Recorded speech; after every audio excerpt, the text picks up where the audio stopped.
এই মুহূর্তে বড় খবর, সেটা হচ্ছে আবু সিদ্দিক লস্কর একটা সময় মিম পার্টির অর্থাৎ আসাউদ্দিন ওয়েসির পশ্চিমবাংলার দায়িত্বে ছিলেন, গুরুত্বপূর্ণ নেতৃত্ব। হুমায়ুন কবিরের সঙ্গে আসাউদ্দিন ওয়েসি জোট হওয়ার আগেই সে যোগ দিয়েছিল আজুক পার্টি অর্থাৎ হনুমান কবিরের পার্টিতে। প্রার্থী হয়েছিল মগরাহাটে, কিন্তু তারপরে ঘটল অঘটন। একদিকে আসাউদ্দিন ওয়েসি হাত সরিয়ে নিলেন হুমায়ুন কবিরের থেকে, কারণ তার ভিডিও ভাইরাল, বিজেপির সঙ্গে সেটিং, হাজার কোটি টাকার কন্ট্যাক্ট। ঠিক এরকম মুহূর্তে একের পর এক প্রার্থী এবং দলীয় নেতারা যখন পদত্যাগ করছেন, এবার সরাসরি মগরাহাটের আজুক পার্টির প্রার্থী আবু সিদ্দিক লস্কর, মৌলানা আবু সিদ্দিক লস্কর, সে কিন্তু সেখানকার টিএমসির যে সামিম আহমেদ প্রার্থী হয়েছেন তার হাত ধরে তৃণমূল কংগ্রেসে যোগদান করেছেন। এর আগেও আপনাদের দেখিয়েছি প্রায় 50-এর বেশি এখনো পর্যন্ত এই আজুক পার্টির হনুমান কবিরের দল থেকে যারা প্রার্থী হয়েছিল বা জেলা নেতৃত্ব ছিল, রাজ্য নেতৃত্ব, একের পর এক পদত্যাগ করেছে। এবার সরাসরি আবু সিদ্দিক লস্কর, প্রাক্তন মিম নেতা তথা আজুক পার্টির প্রার্থী, কিন্তু দল ত্যাগ করলেন। কেন করলেন তার মুখ থেকে শুনে নিন। অর্থাৎ নির্বাচন শুরু হওয়ার আগেই হনুমান কবিরের এই আজুক পার্টি গায়েব হওয়ার উপক্রম।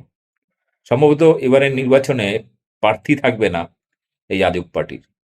হনুমান কবিরের এই ভোট ভাগাভাগি খেলা, বিজেপির সাথে সেটিং করা, এটা কিন্তু সাধারণ মানুষ মেনে নিতে পারছে না। ইভেন তাদের পার্টি যারা প্রার্থী হয়েছিল তারাও মেনে নিতে পারছে না। দেখুন কি বলছেন আবু সিদ্দিক লস্কর। ভিডিওটি ভালো লাগলে অবশ্যই বেশি বেশি করে শেয়ার করুন। দিলাম 8-9 দিন আগে একটা ভিডিও, তো উনি বললেন ভিডিওটা সত্য না, আপনি তাড়াতাড়ি একটা আরো ভিডিও সম্পূর্ণ নিয়ে আসবেন, কি তথ্য আছে আমরা পাইনি। তো মানুষের কাছে একটা বিরাট বড় প্রশ্নের চিহ্ন, সেই প্রশ্নের আমরা উত্তর দিতে হবে। আর ব্যারিস্টার আসাদুদ্দিন ওয়াইসি সাহেব তার হাত ছেড়েছেন। আমরা দীর্ঘদিন 8-9 বছর ধরে সেই বাড়িটা করে আসছি। আজকে মাননীয় মুখ্যমন্ত্রী মমতা বন্দ্যোপাধ্যায় এবং অভিষেকরা তারা যে বাংলায় কাজ করছে, তাদের আদর্শে, এবং সামিমদা আমার অনেক ক্লোজ ছিল, কথাবার্তা প্রীতিপূর্ণ হয়েছে অনেকবার। তাই মোটামুটি এই পার্টিটার যে মানুষের জনগণের হয়ে কাজ করছে, সেই কাজের সহযোগিতায় আমরা হাত দিয়ে, সামিমদার হাতে হাত দিয়ে পার্টিতে যাই। হুমায়ুন কবির কি কোনো দুর্নীতি ভাবে সেগুলো কি প্রকাশ্যে আসছে বলে কি আপনি দল ছাড়তেন?